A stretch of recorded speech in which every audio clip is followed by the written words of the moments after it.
Welcome to the first in this three-part series looking at securing a market for your drug beyond patent protection.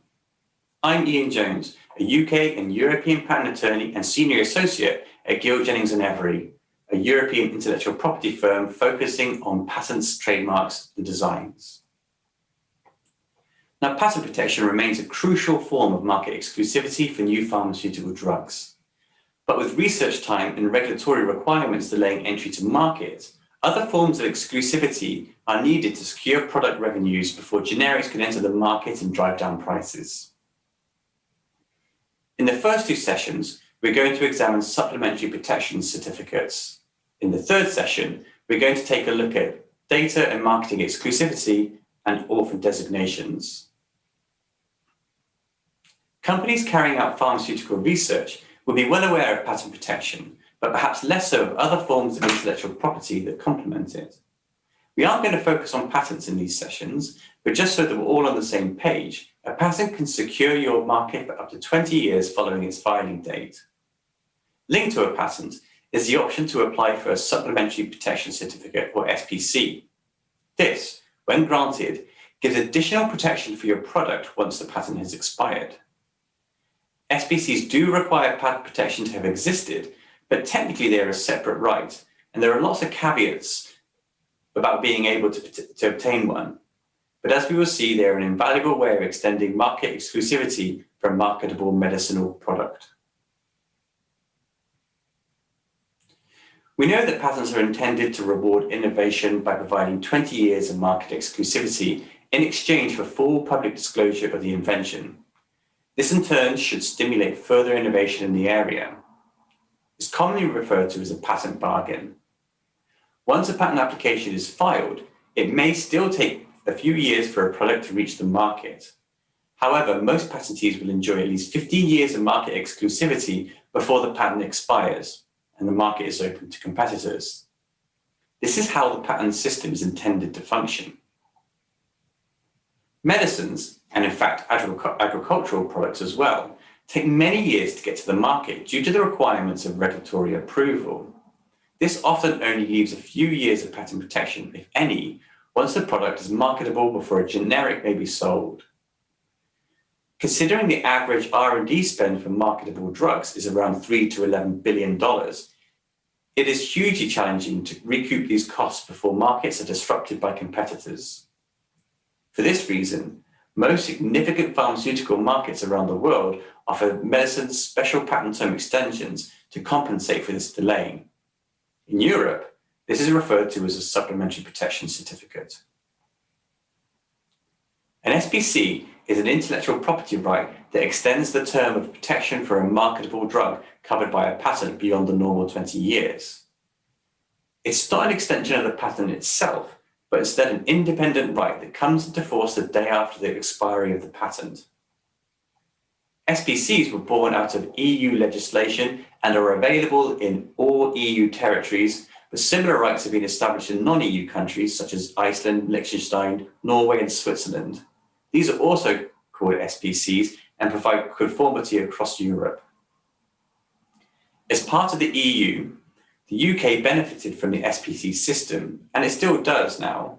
However, we'll explore some Brexit-related issues in the second of these sessions.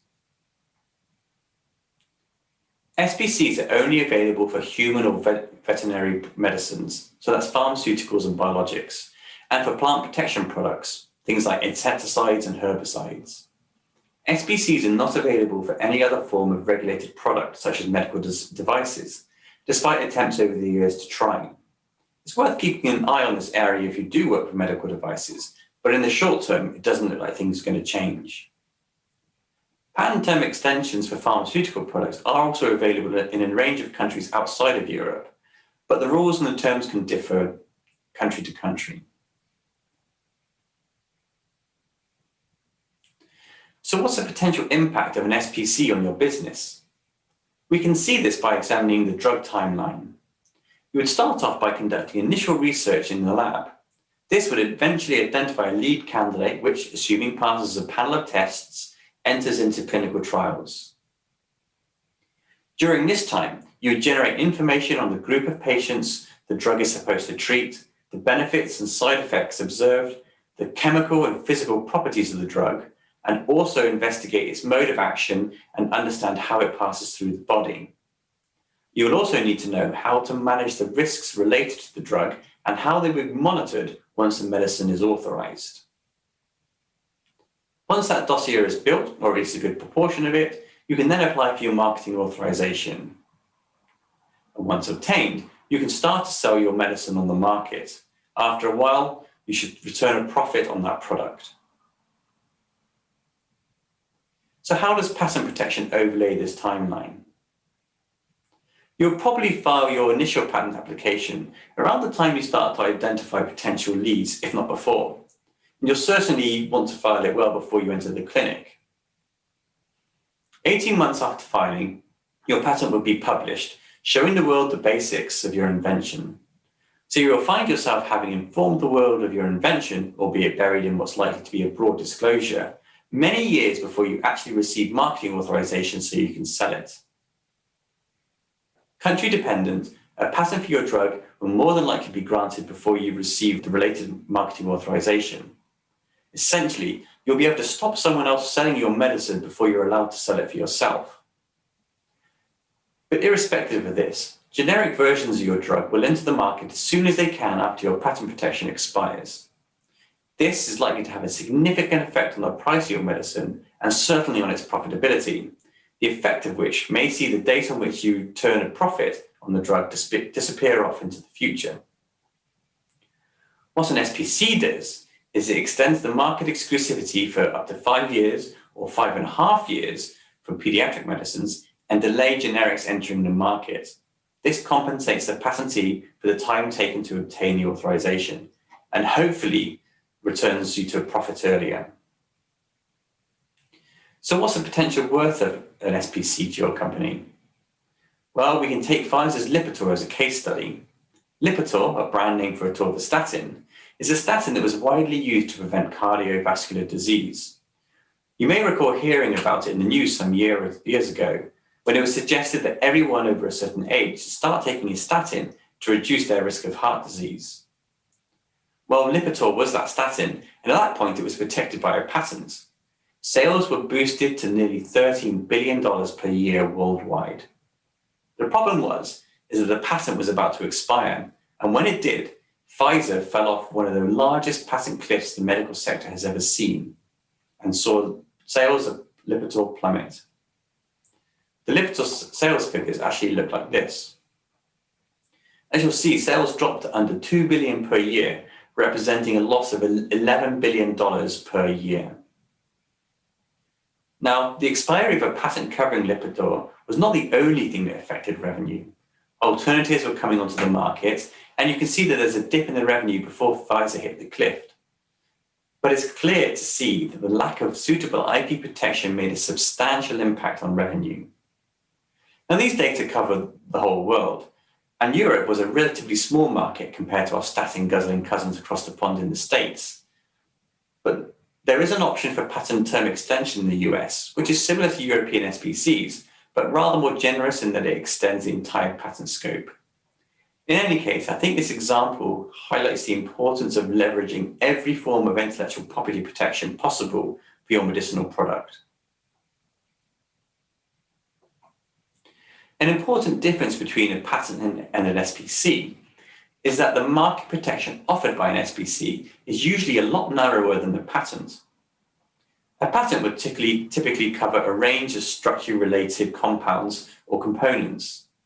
An SPC, on the other hand, only protects the product for which the marketing approval has been granted. In fact, the product definition in an SPC is usually the same as the International Non-Proprietary Name, or INN, assigned to the product, such as atorvastatin, which is sold under the brand name Lipitor. The marketed product must be protected by the patent for the SPC to be valid.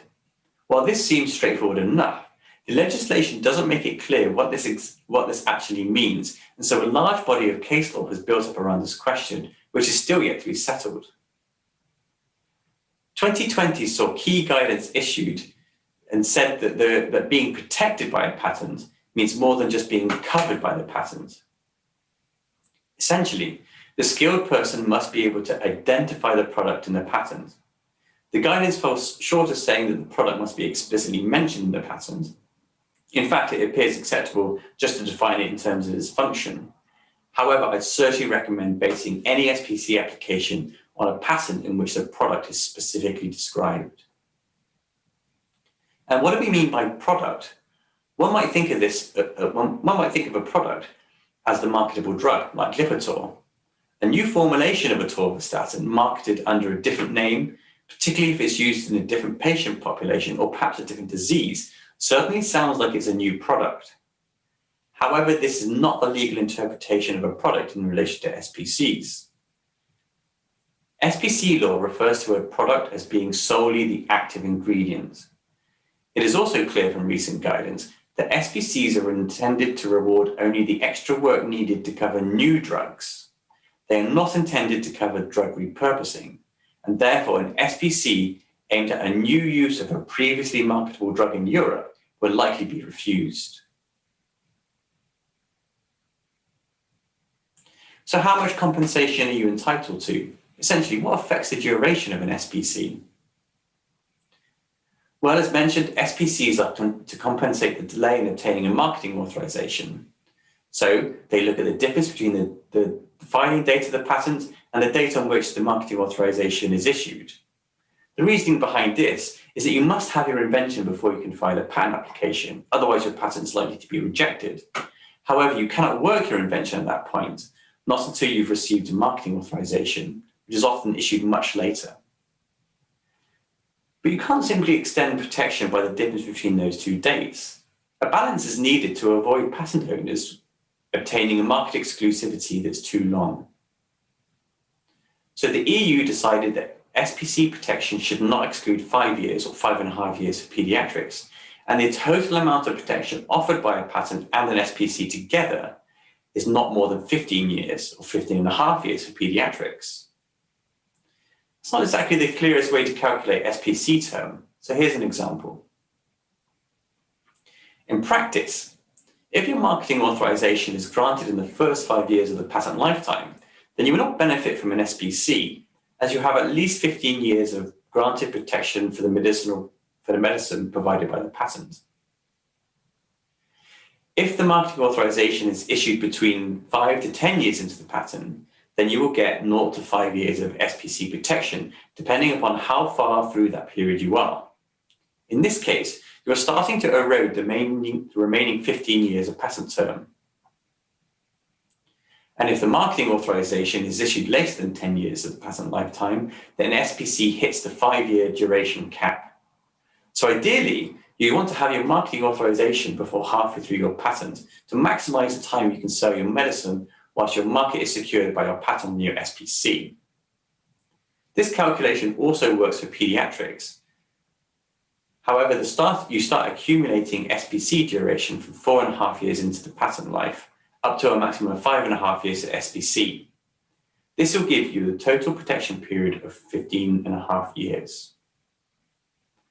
So this brings us to the end of our first session. Join me in the second session where we'll explore the practicalities of attaining an SPC and the impact of Brexit, as well as the SPC manufacturing waiver.